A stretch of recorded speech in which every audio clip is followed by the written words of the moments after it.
Now at 6, hope after tragedy. Semi and bus are currently on fire. It's been 7 weeks since a fiery, deadly crash We're working on getting patients out of the bus. changed a tiny Tuscarawas County community forever. We just have to pull together and work through this. And they've done just that, healing those visible and invisible wounds together. For there to be a shadow, there has to be some light.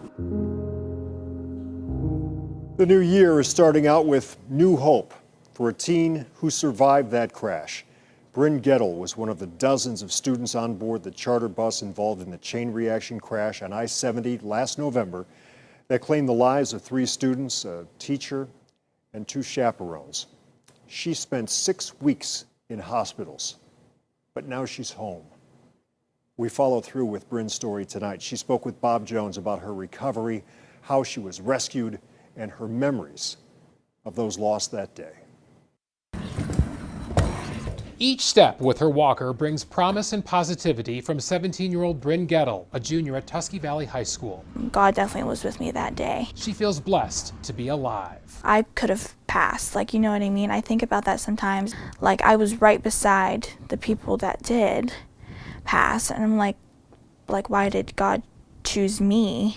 Brynn, a clarinet player, was sitting near the back of a charter bus on her way to a performance with a marching band when a semi slammed into the bus. She doesn't remember the impact, just waking up to her ears ringing and chaos. And I'm like, what is happening? And I hear just people screaming. I just kept hearing fire and explosions, but I didn't smell smoke. Thrown to the middle of the bus and unable to move, Brynn says she was rescued by a stranger who ran on the bus and found the teen through the smoke. I felt just a person just grab under my arms and take me out of the bus, and I was like, oh my goodness. He was very, very strong. That hero, a different semi-driver named Josh, reunited with Brynn a few days later in a Columbus hospital. Well, when I met him in the hospital, he walked in and we both just started crying. Brynn's mother, who is a nurse, was at work when she got a call from Brynn on someone else's phone. The call both terrifying and reassuring. Exactly how she said, Mom, we got in a little accident.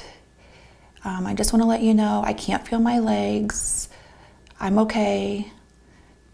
I'll be okay. The ambulance is coming. I just don't want you to worry. It turned out Brynn had a concussion, burns to her face and arms, and multiple fractures to her ribs and pelvis. My sacrum, which is your tailbone, it split and it went up on my spinal cord. Danielle says there was concern Brynn would not be able to walk again, but she had 4 surgeries and she is walking, expected to make a full recovery. Brynn always says, I just keep pushing for the ones that aren't here with us today. 6 people were killed that day, 3 students on the bus and 3 adults in an SUV behind it. Brynn says Dave Kennett was her great math teacher. Christy Gaynor and Shannon Wigfield were wonderful chaperones.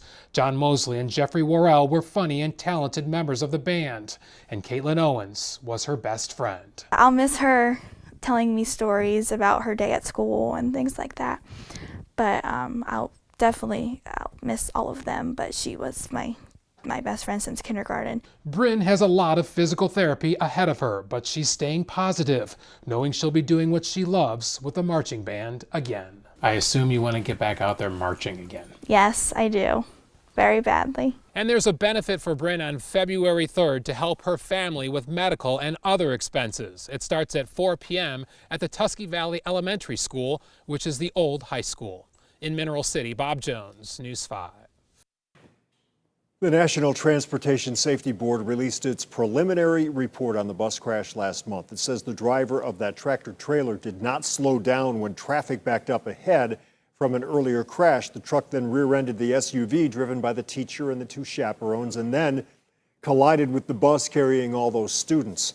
The entire NTSB investigation into the crash is expected to take a year to 18 months.